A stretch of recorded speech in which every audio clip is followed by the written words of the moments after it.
Les invito a que vayamos, por favor, al Evangelio según San Lucas.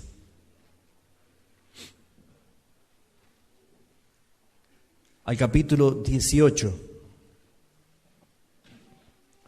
Y vamos a leer una parábola que Jesús enseñó desde el versículo 9 hasta el versículo 14.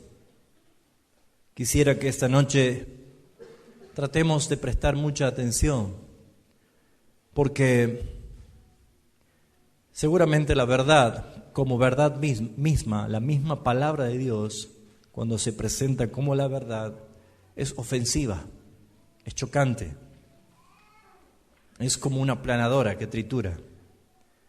¿Y qué es lo que ofende de la palabra de Dios? Ofende a mi ego, ofende a mi manera de pensar o de creer las cosas. Y cuando se desbarata delante de la verdad bíblica, que es Dios mismo, lo que Él quiere enseñar, hay dos posibilidades: o quebrantarme y arrepentirme para recibir la justificación, o aún ser alejado más todavía de la gracia a causa justamente de la soberbia. Vamos a tomar lectura del capítulo 18 de Lucas, desde el versículo 9, la parábola del fariseo y el publicano. Dice: a unos que confiaban en sí mismos como justos y menospreciaban a los otros, dijo también esta parábola. Dos hombres subieron al templo a orar. Uno era fariseo y el otro publicano. El fariseo, puesto en pie, oraba consigo mismo de esta manera: Dios, te doy gracias porque no soy como uno de estos hombres, ladrones, injustos, adúlteros, ni aun como este publicano. Ayuno 2 veces a la semana y doy diezmo de todo lo que gano. Mas el publicano, estando lejos, no quería ni aun alzar los ojos al cielo, sino que se golpeaba el pecho diciendo: Dios, sé propicio de mí, pecador. Os digo, dice Jesús, que éste descendió a su casa justificado antes que el otro, porque cualquiera que se enaltece será humillado, y el que se humilla será enaltecido. Qué parábola tan clara. Primero porque si tuviéramos que hacer pregunta diríamos: ¿a quién va dirigida esta parábola? Jesús lo dice. Si tuviéramos que decir cuál es el tema de esta parábola, también el Señor lo dice. Si tuviéramos que preguntar por qué el Señor dijo esta parábola, también lo dice. Entonces, vamos a tratar de ver la enseñanza de esta parábola. Primero dice Jesús a quién va dirigida esta parábola. Y lo dice en el versículo 9. ¿A quién? A los que confiaban en sí mismos como justos y menospreciaban a nosotros. A los que se confiaban y decían: yo soy justificado, y menospreciaban a los otros. La parábola va dirigida a aquellas personas que tienen un concepto equivocado de la salvación. ¿Cuál es el tema? La justificación. La justificación. Pero vamos a tratar de desarrollar, porque aquí Jesús muestra un verdadero contraste entre dos personas, que podría mostrarse dos grupos de personas, dos clases de personas. Esta parábola va claramente bien dirigida, y lo que podemos ver es que Jesús está hablando aquí en esta parábola, esta enseñanza, lo que la misma realidad indica, que aún en una misma iglesia, en una misma congregación, puede haber dos clases de personas. Claramente Jesús habló de la iglesia terrenal, de la iglesia local, que tiene esta característica de tener personas que son verdaderamente justificados y los que no lo son. Como Jesús dijo también que iba a haber en el mismo campo trigo y cizaña.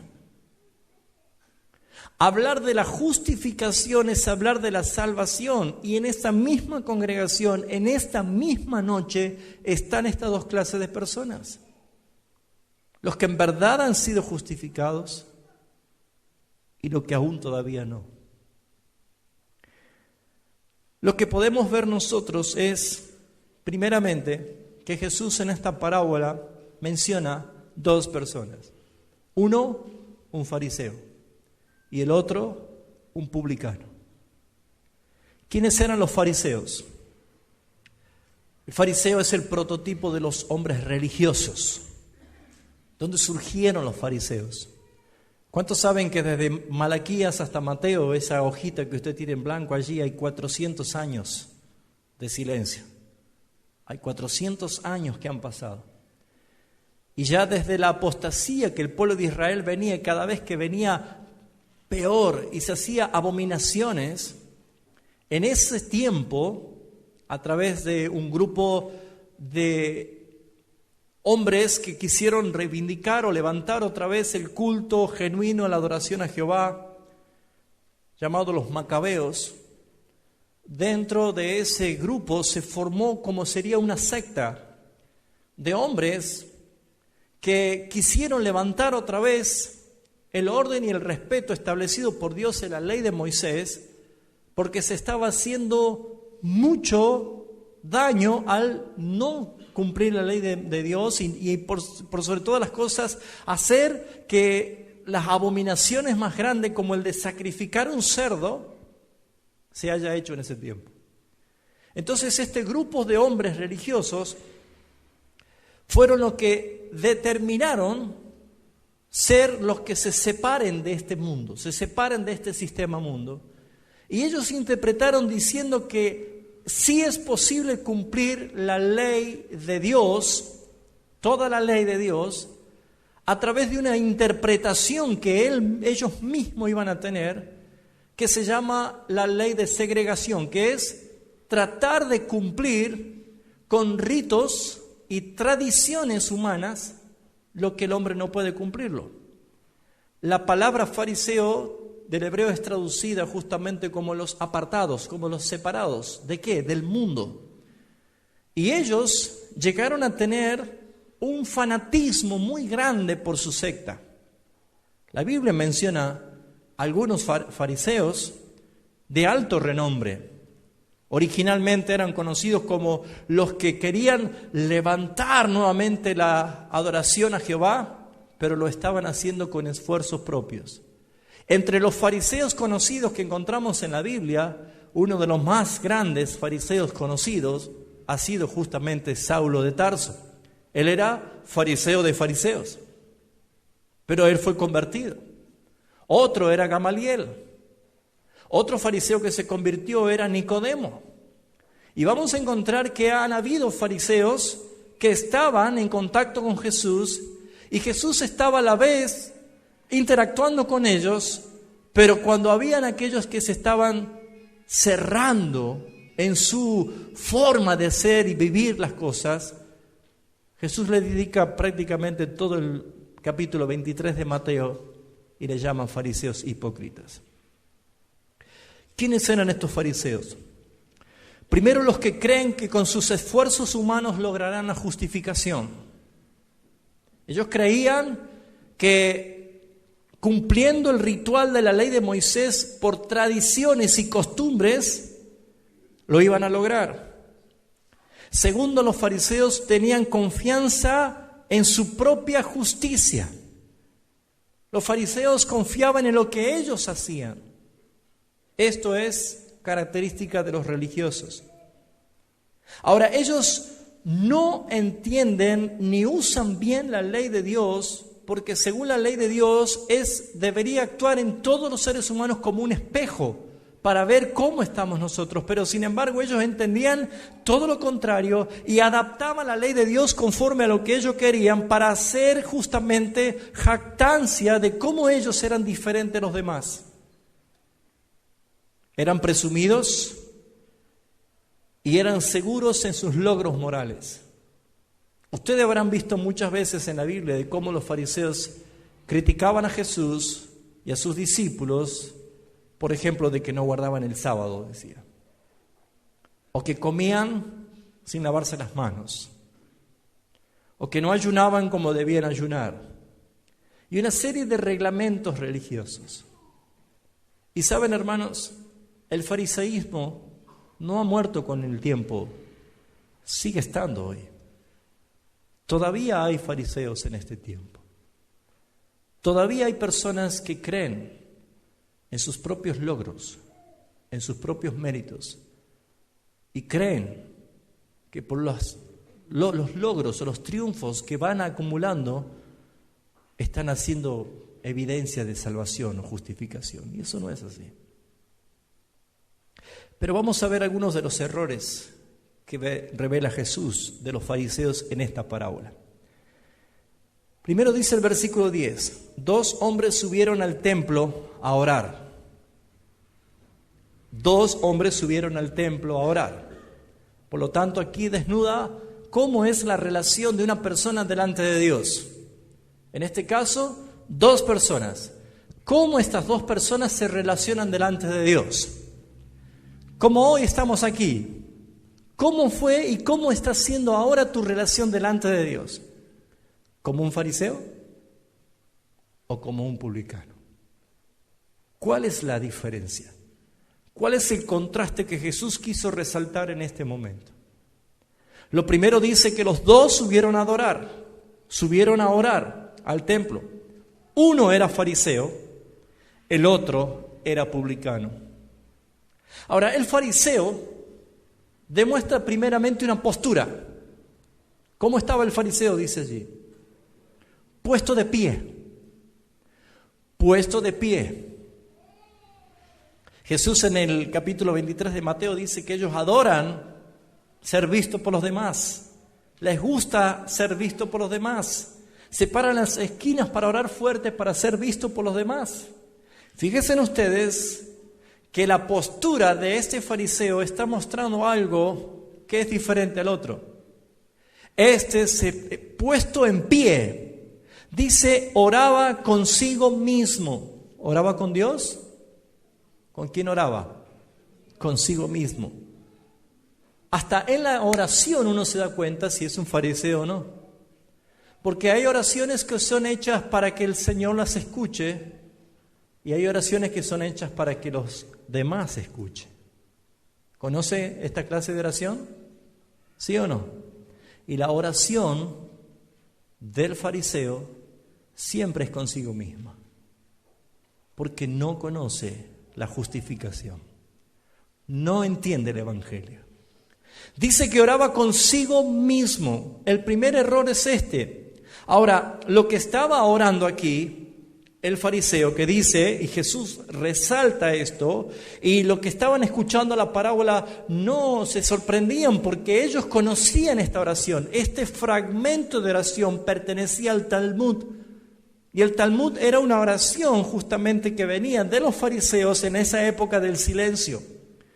Y lo que ellos evidenciaban o ponían por encima de todas las cosas es decir, yo soy diferente a los demás. Yo no soy como los demás.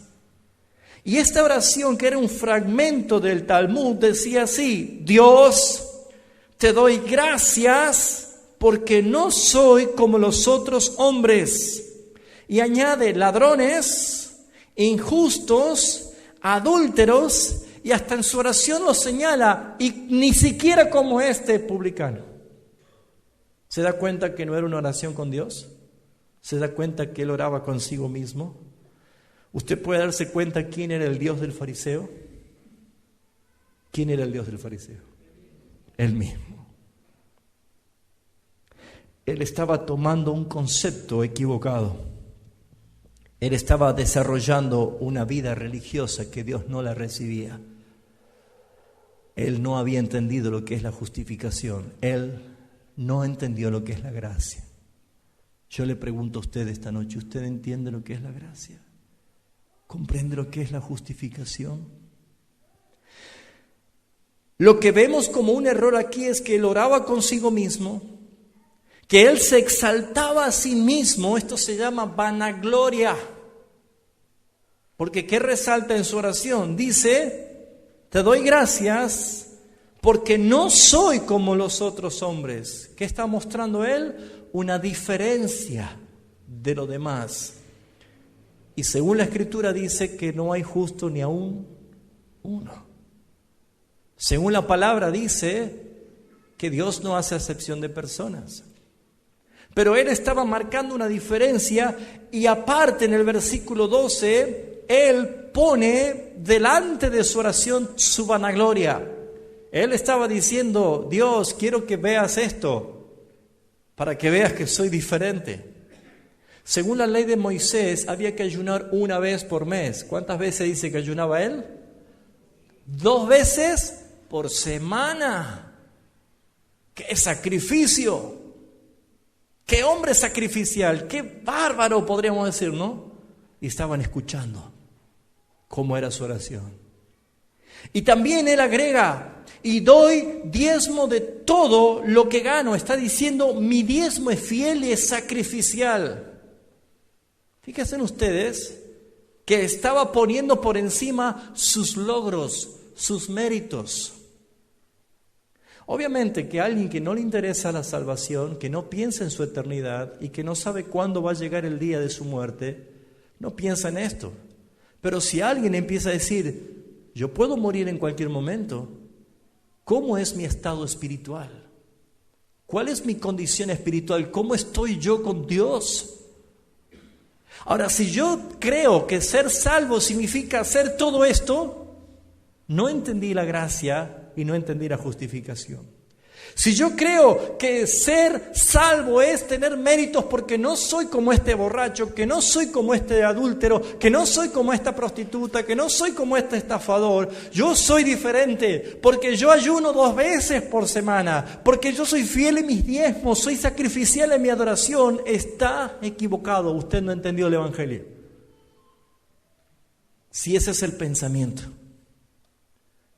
Jesús está resaltando específicamente que creer ser salvo, como enseña la iglesia apóstata, la iglesia católica romana, que es por obras, está equivocado. La iglesia de Jesucristo entiende que la única forma de ser salvo no es por mérito ni usted ni mío, sino por gracia. Por algo que hizo un Salvador. Dice la misma palabra que su oración estaba mostrando quién era Él. Y Él hacía confianza de su propia justicia. El segundo error que puedo ver aquí es que Él tiene un concepto totalmente distorsionado de la justificación. Él fue a adorar a Dios, a orar a Dios, pero él puso principalmente sus logros como los fariseos. ¿Saben que así hay muchas personas que creen que por lo que hacen se merecen el cielo? ¿Usted escuchó alguna vez que Jesús dijo, usted lo habrá leído en Mateo capítulo 7, que él dijo, no todo el que me dice Señor, Señor entrará al reino de los cielos, sino ¿quién? El que hace la voluntad de mi Padre que está en los cielos. Y muchos me dirán en aquel día, Señor, pero si en tu nombre predicamos, en tu nombre hicimos milagros, en tu nombre echamos fuera demonios, esas son tus obras y nadie se salva por obras. Nadie se salva por obras.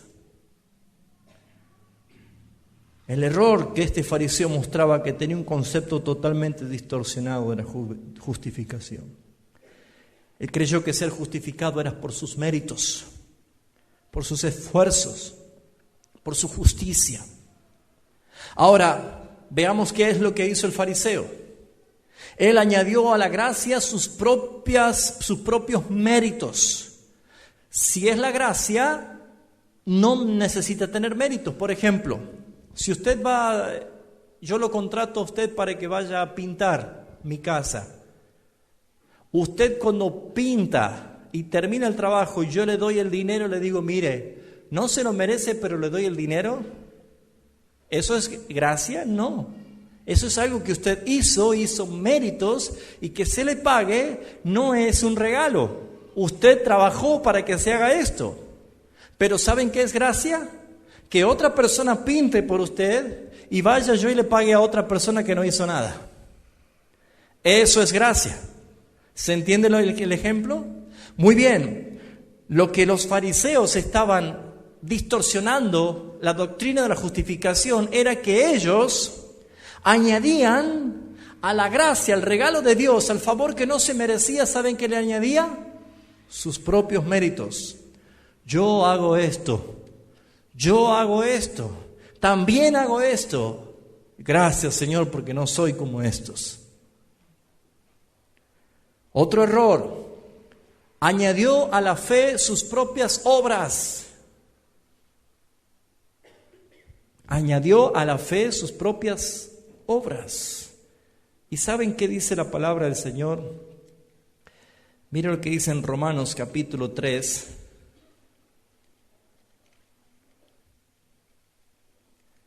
Y dice el versículo 28. ¿Saben qué concluimos? Dice Pablo. Concluimos pues que el hombre es justificado por fe sin las obras de la ley. ¿Qué hacían los fariseos? A la fe le agregaban sus obras. Querían poner más peso en la balanza por sus obras. Capítulo 4, allí a la vuelta de Romanos, dice el apóstol Pablo en el versículo 4, pero el que obra no se le cuenta como salario, el salario como gracia, sino como deuda. Mas el que no trabaja, el que no obra, sino que cree en aquel que justifica al impío, su fe le es contada por justicia. Como también David habla de la bienaventuranza del hombre a quien Dios atribuye justicia sin obras. Hay una versión que me gusta cómo la dice, no sé si el anciano la tiene acá, la versión contemporánea. Romanos capítulo 4, versículo 6. Me gusta cómo parafrasea allí. David también se refiere a la felicidad del hombre a quien Dios atribuye justicia sin obra. David decía, se refiere a la felicidad del hombre a quien Dios le atribuye justicia. Preste atención, Dios le atribuye justicia sin haber hecho nada. ¿Sabe cómo somos salvos nosotros? Sin haber hecho nada, sin presentarnos con nada. Dios te atribuye justicia sin haber hecho nada. Eso es gracia. Y de esa forma no lo había entendido el fariseo. Y hasta el día de hoy hay muchos que asisten a la iglesia cristiana, pero que aún no están justificados, porque no entienden la doctrina de la justificación. Todavía creen que es por sus propios méritos. Dice el versículo 7, diciendo, bienaventurados aquellos cuyas iniquidades son perdonadas y cuyos pecados han sido cubiertos. Bienaventurado al varón a quien el Señor no culpa de pecado. Yo le hago una pregunta a usted en esta noche. ¿Usted es pecador? ¿Ha pecado hoy? Usted se tendría que parar delante del Señor y decir, Señor, yo soy un pecador, porque he pecado. Pero ¿qué dice la palabra? Qué feliz que es aquel a quien el Señor no lo culpa de pecado. ¿Cómo sucede esto? ¿Cómo pues puede suceder esto? Ese concepto el fariseo no lo entendía. Ese concepto los religiosos no los convertidos, los religiosos, no lo entienden. Proverbio capítulo 8, versículo 13, identifica qué es lo que había en el fariseo y dice así: el temor de Jehová es aborrecer el mal, la soberbia y la arrogancia, el mal camino y la boca perversa aborrezco. ¿Sabe? Dice Dios, yo detesto a los soberbios, a los arrogantes, a los que andan por mal camino. Dios lo dice en su palabra. Y el fariseo se presenta diciendo: Señor, te doy gracias porque yo no soy como ninguno de estos ladrones, borrachos, pecadores. Yo soy diferente.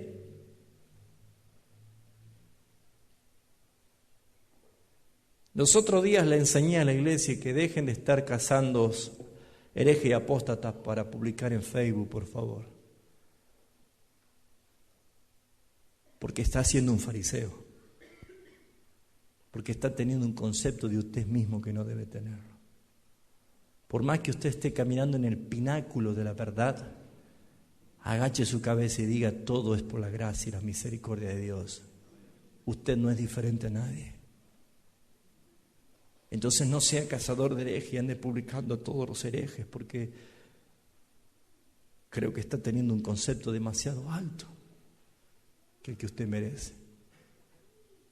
Veamos qué nos dice la palabra.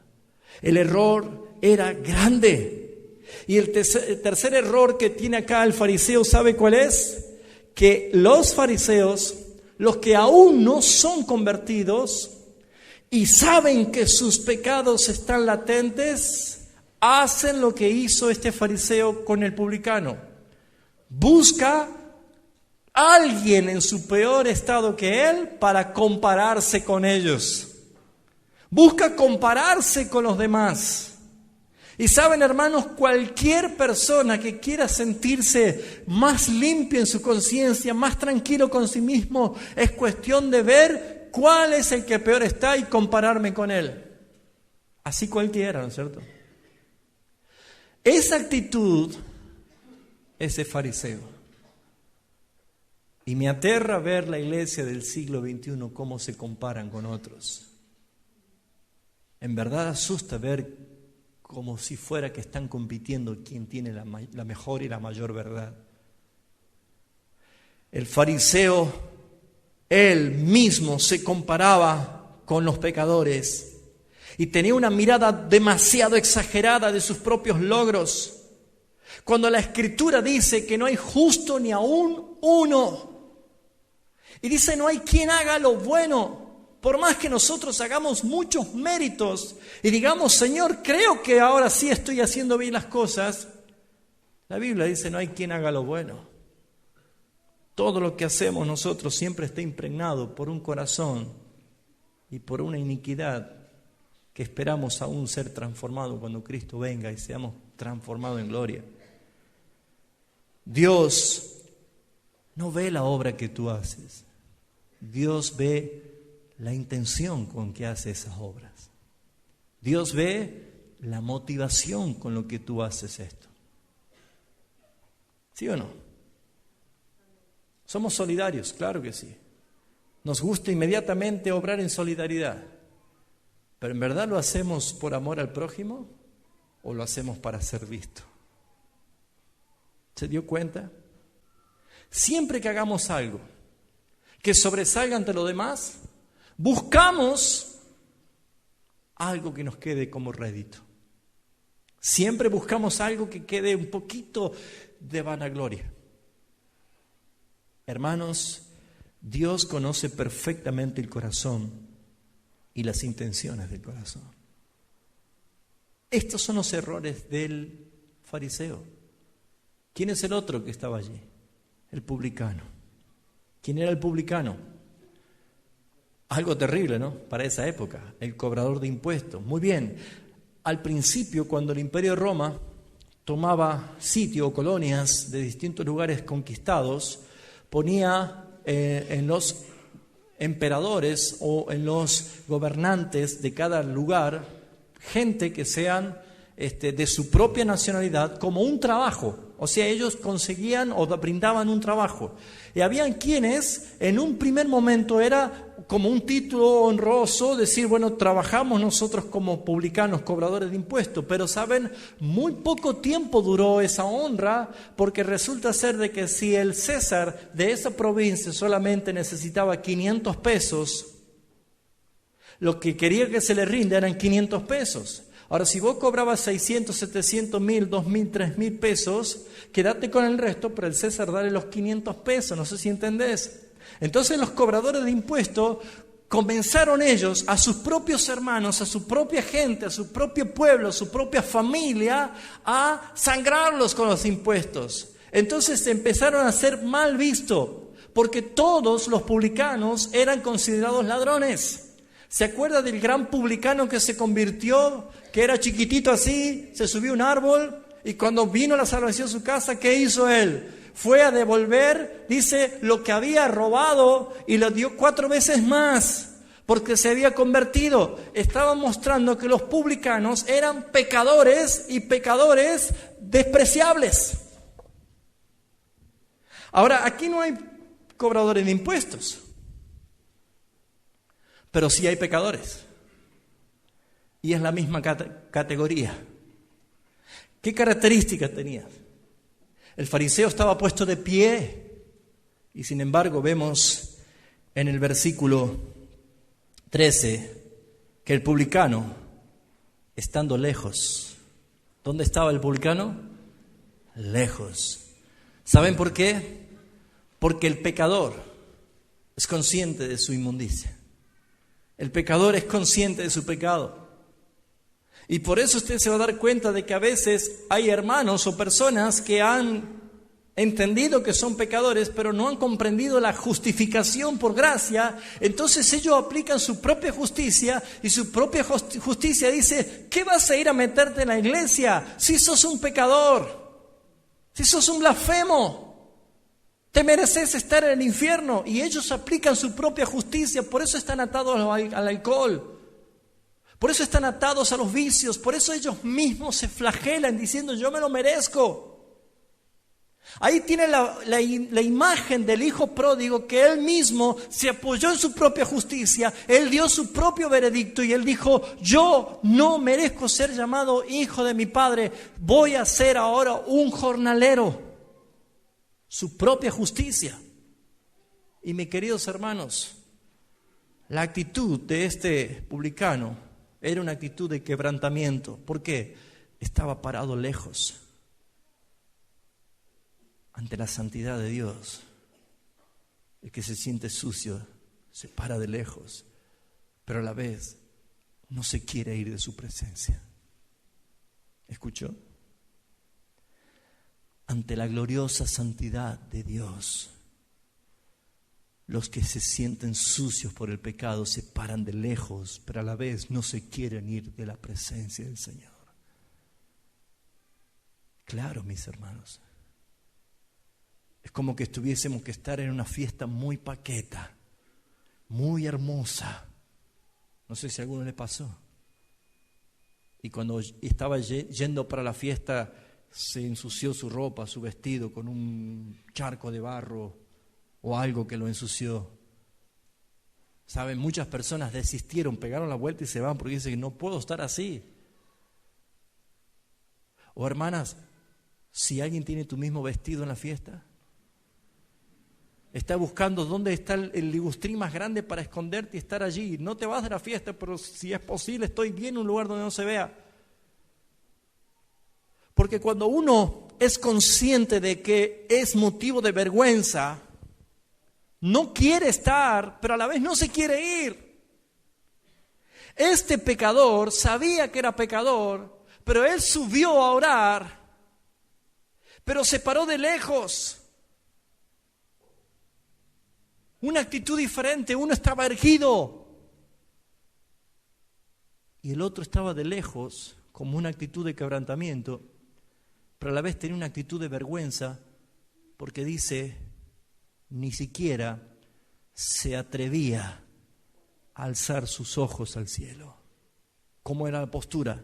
Quebranto, ni siquiera levantaba los ojos al cielo. Y sin embargo el fariseo estaba puesto de pie. Pero ¿saben por qué no tenía temor? Porque oraba consigo mismo. No era con el Señor. No lo registraba Dios. Este pecador estaba de lejos y con su rostro a tierra, y él oraba con una actitud de quebrantamiento. También este publicano tenía una actitud de dolor y de arrepentimiento, porque ¿sabe qué hacía? Se golpeaba el pecho. Se golpeaba el pecho. Eso de golpearse el pecho, ¿sabe qué significa? ¿Sabe cuál es la costumbre? A veces lo relacionamos con el dolor que acompaña el llanto de golpearse el pecho. Pero el golpearse el pecho es sinónimo de agredirse, buscando la libertad de su culpa, la culpabilidad, agredirme. Como hacía Martín Lutero cuando empezó a entender la justificación, pero todavía no se le revelaba a Cristo, se flagelaba, se golpeaba, se castigaba solo. Y una persona que es consciente de que va camino al infierno y empieza a saber que sus pecados es lo que lo separa de la gracia de Dios, empieza a sentir el dolor y el peso del pecado, pero busca el arrepentimiento. Se golpeaba el pecho, parado de lejos, con su rostro a tierra. Y él clamaba desesperadamente, un clamor desarraigado, que arrancaba desde sus vísceras, desde sus entrañas. Un dolor profundo que él decía: esto, Dios,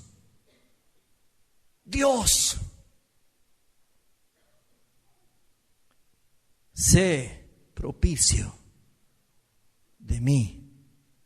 ¿Qué más dice? Pecador. Sé propicio de mí, pecador. Probablemente hasta aquí queda muy claro que uno es el fariseo y el otro es el publicano, pero ¿qué tiene que ver esto conmigo? Y es lo que quiero ahora dar el desenlace de la palabra. Él decía: ten piedad de mí, ten misericordia de mí, sé propicio de mí que soy pecador. Él estaba confesando que era pecador.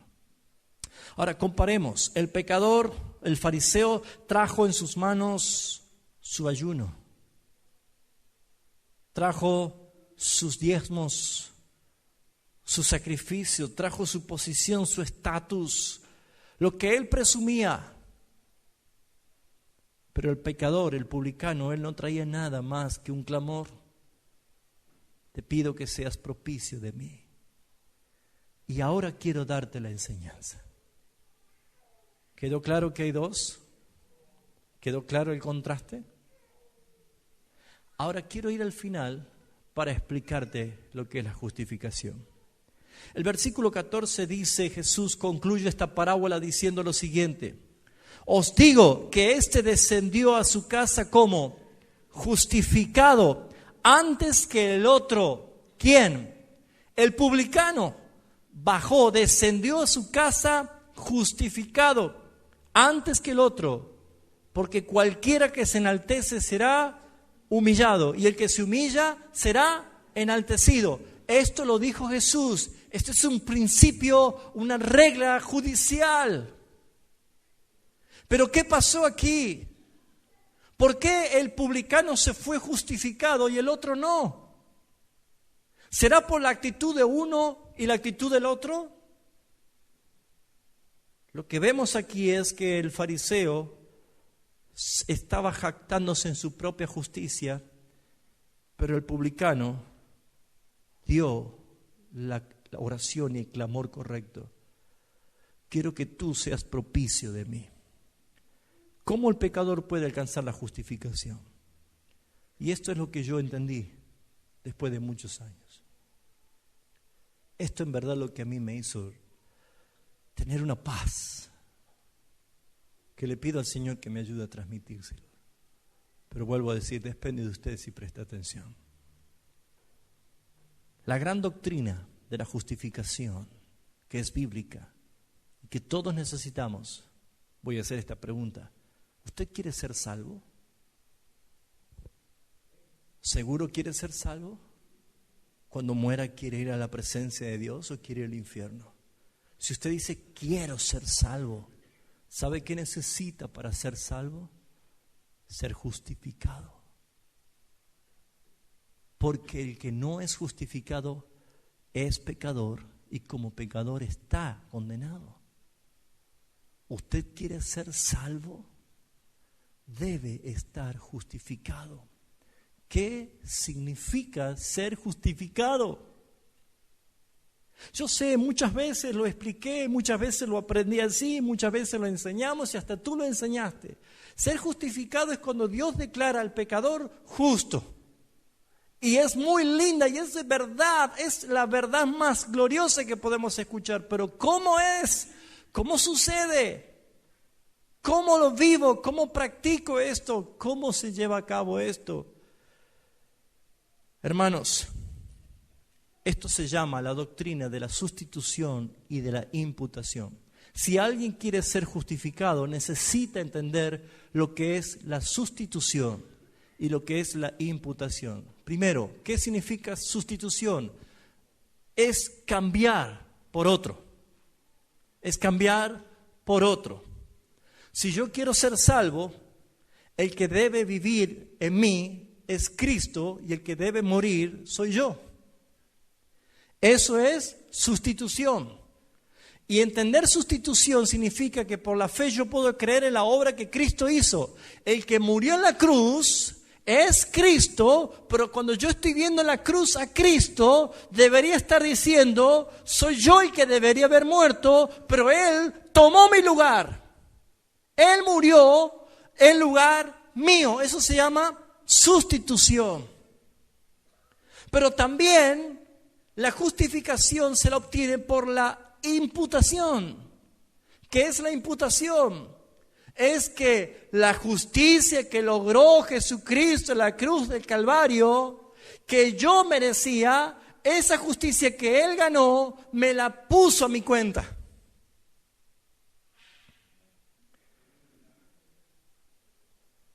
Si yo le preguntase a usted, ¿para qué vino Jesús a este mundo? ¿Qué me respondería?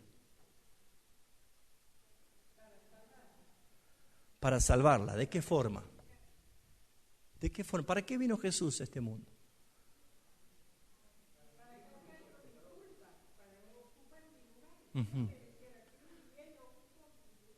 ¿Para morir en la cruz?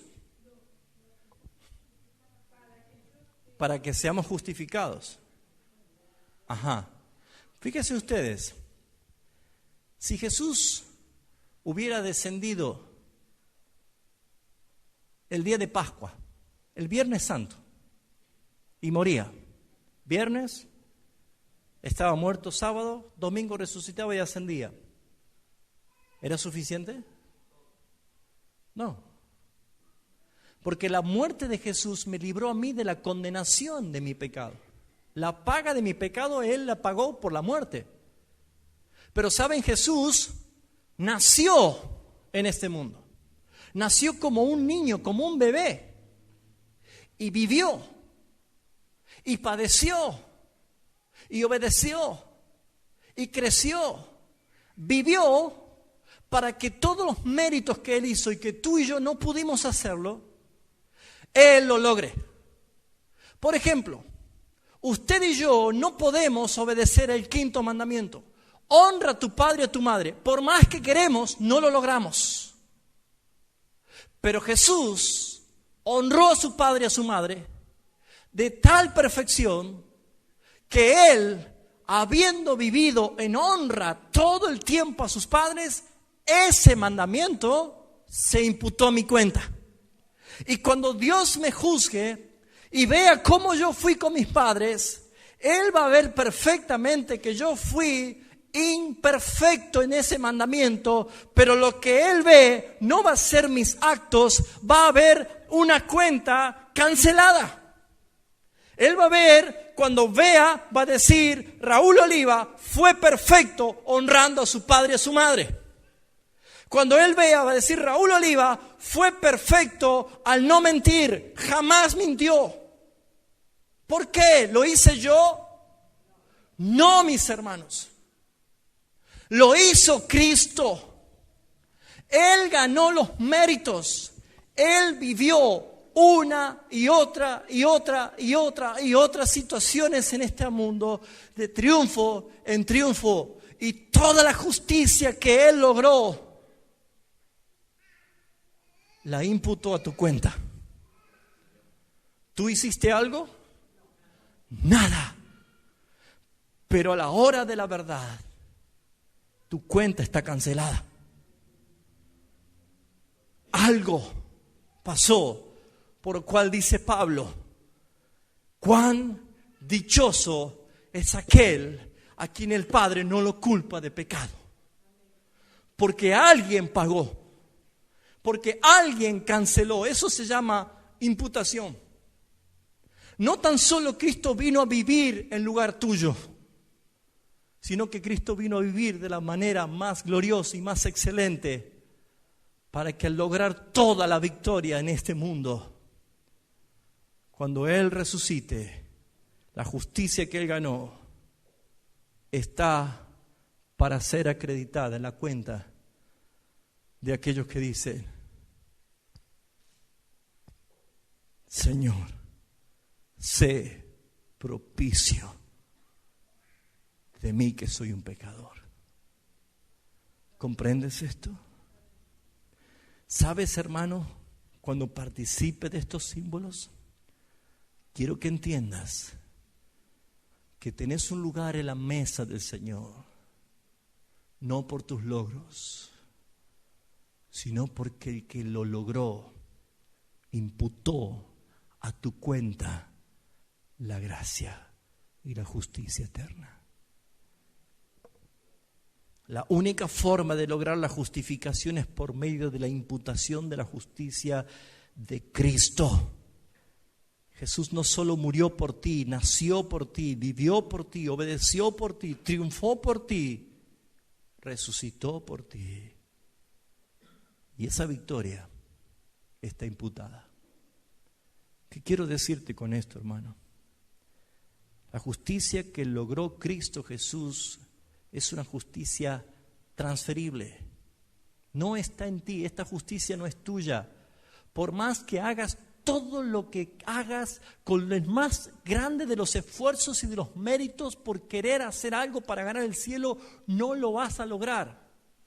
Es inútil intentar hacer algo para ganar tu salvación, porque no es inherente a ti. Esta justicia no está en ti, esta justicia es ajena, es externa, está afuera.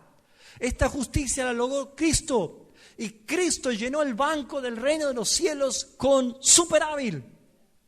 Él satisfizo todas las demandas del Padre. El banco de gloria está lleno. Y si usted hoy se para ante esta verdad y dice, ¿con qué me presentaré delante del Señor? ¿Qué méritos tengo yo? Absolutamente ninguno. No te va a alcanzar ni peregrinaciones, no te va a alcanzar con bañarte con un tarro, un balde de agua bendita, no te va a alcanzar con hacer y practicar miles de ayunos, no te alcanza con nada, porque lo que tú buscas por naturaleza es vanagloria. Pero cuando te presentas ante el Señor diciendo, nada soy, nada tengo, lo único que me aferro es a tu bendita y gloriosa cruz del Calvario, porque allí está el intercambio, allí está la victoria. Por eso dice, en verdad os digo que éste descendió a su casa justificado. ¿Qué relación tiene la justificación? ¿Con qué podemos relacionarla? ¿Qué buscaba el publicano? Perdón. El perdón. ¿Qué buscaba el publicano? El perdón. ¿Qué busca usted? Muchos buscan el cielo, muchos buscan la gloria, muchos buscan el bienestar, buscan el confort, pero se han olvidado que sin perdón no hay justificación. Y solamente puede una persona ir a buscar el perdón cuando sabe perfectamente de que es pecador y que merece el infierno para siempre. Y ante esta verdad, lo único que puede decir: Señor, ten misericordia de mí, que soy un pecador. Dame, por favor, la gracia de tu victoria y tu justicia, y perdóname. ¿Saben, hermanos? Descendió a su casa justificado. Descendió a su casa adoptado como un hijo de Dios. Descendió a su casa como una persona en paz para con Dios, porque ¿qué dice Romanos 5:1? Justificados pues por la fe, tenemos paz para con Dios por medio de nuestro Señor Jesucristo. Y si esta noche el Espíritu Santo te regala la fe para creer en el Evangelio, vas a irte esta noche a tu casa en paz, sabiendo que tus pecados han sido perdonados y eres justificado. Y los que confían en sus propios méritos, en su propio esfuerzo, en su propia justicia, no están justificados y hay condenación. Cierra tus ojos, por favor.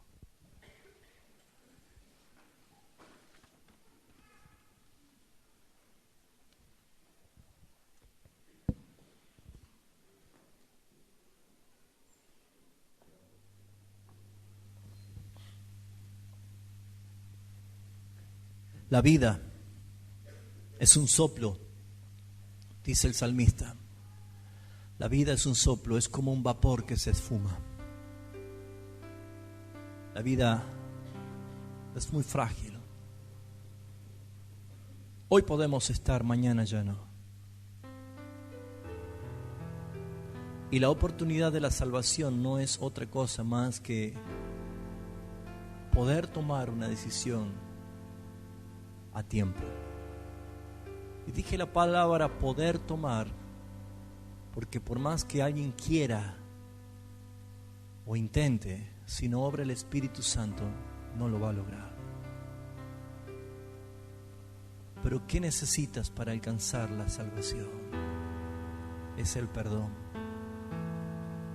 Necesitas el perdón. Y lo necesitas urgente. Necesitas la reconciliación con el Señor. Necesitas tener una actitud de quebrantamiento, una actitud de vergüenza por el pecado, una actitud de dolor, pero a la vez un clamor justo. Señor, no puedo solo. Tú sé propicio de mí. Esa palabra propicio le está diciendo: tú aplica tu justicia en mí, aplaca la ira justa de Dios a través de tu sangre preciosa. Si hasta aquí usted no estaba seguro y estaba confiando en sus méritos, en sus esfuerzos, solamente dígale: sálvame, Señor. Sálvame, Señor. Sálvame, Señor, porque soy pecador y mi pecado te ofende a ti. Y Señor, ahora entiendo que todo lo que tú lograste ha sido imputado a mi cuenta cuando yo me arrepentí. Por eso es que estoy en paz para con Dios. En este momento, pídale usted al Señor así: sálvame, Señor. Dígale: Señor, quiero que tú seas aplicando tu justicia en mí. Y habrá un nuevo amanecer para ti mañana. Volverás en paz a tu hogar. Tendrás paz y comunión con el Señor.